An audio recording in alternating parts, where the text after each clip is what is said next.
काला साया। यूं तो बनारस घाट अपनी खूबसूरती के लिए बहुत प्रचलित है, पर घाट के किनारे कई राज लिए बैठे हैं। ये कहानी शुरू होती है बनारस के घाट के पास बने ममता निवास से, जहाँ प्रिया लाल जोड़े में ममता के घर उसकी बहू बनकर आती है। आओ आओ बहू, घर को अपने पैरों से पवित्र करो। ममता घर की दहलीज पार कर ही रही होती है कि अचानक एक बहुत गंदी सी बास पूरे घर में फैल जाती है।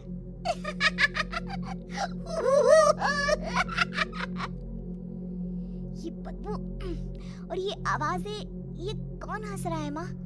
अब ये पड़ोसी ना हमारे थोड़े अलग से है। कहाँ हम शाकाहारी और ये मांस मच्छी खाने वाले। छोड़, तू ध्यान मत दे और गृह प्रवेश कर। और हाँ बहू, अपनी सास की एक बात हमेशा याद रखना, इन पड़ोसियों से तो कभी बात नहीं करेगी। अच्छे लोग नहीं है ये। अपनी सास की ये बात मानेगी ना बेटा? हाँ माँ, जो आपकी मर्जी, मैं उनसे बात नहीं करूंगी। अगले दिन प्रिया अपनी पहली रसोई बनाने रसोई घर में जाती है। ये छोटी बात तो नाक में जा रही है। एक काम करती हूँ, खिड़की खोल देती हूँ। प्रिया खिड़की खोलने जाती है। इतने जाले, लगता है इस खिड़की को कभी खोला ही नहीं गया। पर ऐसा क्यों? ओह, नॉनवेज की स्मेल आती होगी ना। 2 मिनट के लिए खोल लेती हूँ, फिर बंद कर दूंगी। प्रिया खिड़की खोलती है। खिड़की खोलते ही उसकी नजर सामने वाले घर की खिड़की पर पड़ती है, जहाँ एक लड़की खड़ी होती है। हाथों में मेहंदी, लाल रंग की साड़ी, बिल्कुल सजी धजी, मानो प्रिया की तरह ही वो भी नई नवेली बहू हो। वो प्रिया को देखकर मुस्कुराती है। हे भगवान, माँ ने तो इनसे बात करने को मना किया था। प्रिया फौरन ही खिड़की बंद कर देती है और तवे पर चढ़े रोटी की ओर देखने लगती है, पर वहाँ रोटी न होकर मछली पड़ी होती है। ये क्या? पहली ही रसोई में इतनी बड़ी गलती! हे भगवान, अब मैं क्या करूं? प्रिया बहुत डर जाती है और फौरन रसोई की सफाई करने और फिर सभी के लिए खाना बनाने लग जाती है। जब वो सबको खाना परोसती है, सब तो ठीक है, मैं बेकार में चिंता कर रही थी। हे भगवान, ऐसे ही बस अपनी कृपा बनाए रखना। रात के वक्त जब सब सो रहे होते हैं, तब प्रिया को पायल की आवाज सुनाई देती है, जिससे उसकी आंख खुल जाती है। ये पायल की आवाज कहाँ से आ रही है? प्रिया उठकर उस आवाज के पीछे छत की सीढ़ियों तक जाती है। तभी उसे बच्चे के रोने की आवाज आती है। प्रिया छत पर जाती है तो क्या देखती है? वही लाल साड़ी वाली लड़की अपनी गोद में एक नवजात बच्चे को घुमा घुमा कर सुला रही है। तभी प्रिया की नजर उसके पेट पर पड़ती है। ओह गॉड, ये तो प्रेग्नेंट भी है। सुनिए, बच्चा सो नहीं रहा है क्या? मैं कुछ मदद करूं? नहीं नहीं, आपके घर वालों को अच्छा नहीं लगेगा, मैं संभाल लूंगी। स्नेहा की गोद से बच्चा हाथ मारकर प्रिया की गोद में आने को छटपटाने लगता है। दोनों घर अगल बगल में बने होने के कारण प्रिया उस बच्चे को गोद में ले लेती है। प्रिया के पास आते ही वो सो जाता है।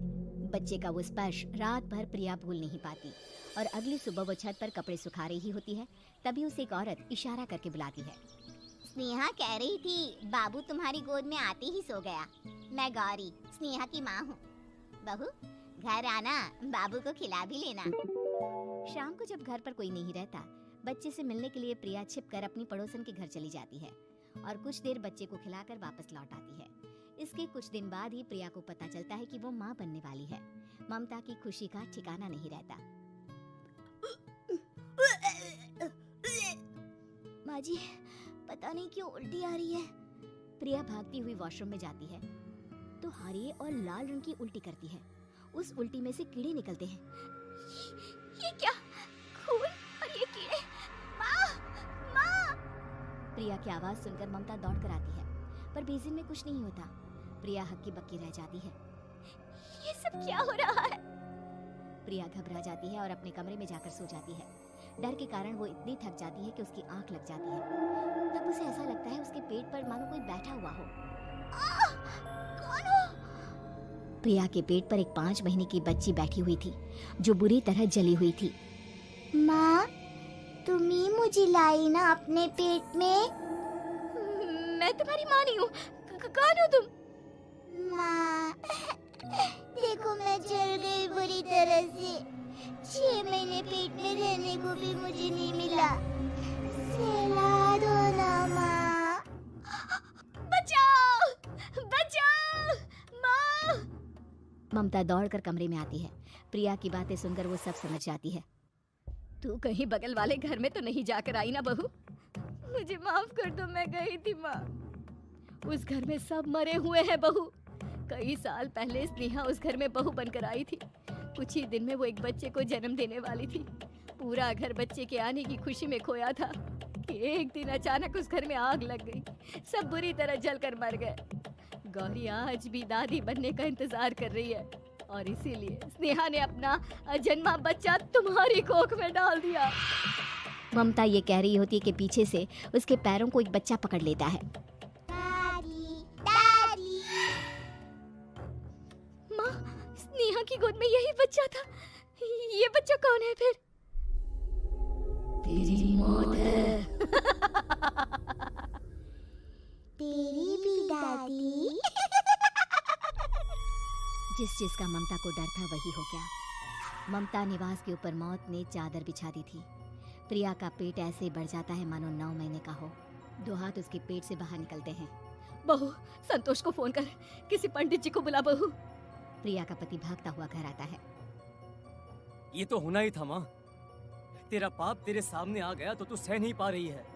स्नेहा घर में आग लगी नहीं थी, माँ ने लगाई थी, प्रॉपर्टी की लालच में। और वो बच्चा मेरी पहली पत्नी का बच्चा है, मेरा बेटा, जो कि उस आग की चपेट का शिकार हो गया था। मैंने तुमसे ये सब माँ के कहने पर छुपाया था। मुझे माफ कर दो प्रिया। तुम अगर चाहो तो यहाँ से जा सकती हो। मैं तुम्हें किसी भी बंधन में रखना नहीं चाहता। मेरी शादी हुई है आपसे, मैं आपको छोड़ नहीं सकती, पर उससे पहले हमें स्नेहा, उसकी माँ और बच्चे की आत्मा की शांति करवानी होगी। संतोष और ममता गौरी के घर जाते हैं। अंदर सब कुछ जला हुआ होता है। जमीन पर जली हुई लाशें बिखरी हुई थी। ममता रो रो कर अपनी करने की माफी गौरी से मांगती है। प्रिया स्नेहा के घर वालों का अंतिम संस्कार करवा देती है और ममता निवास फिर से आत्माओं के साए से मुक्त हो जाती है।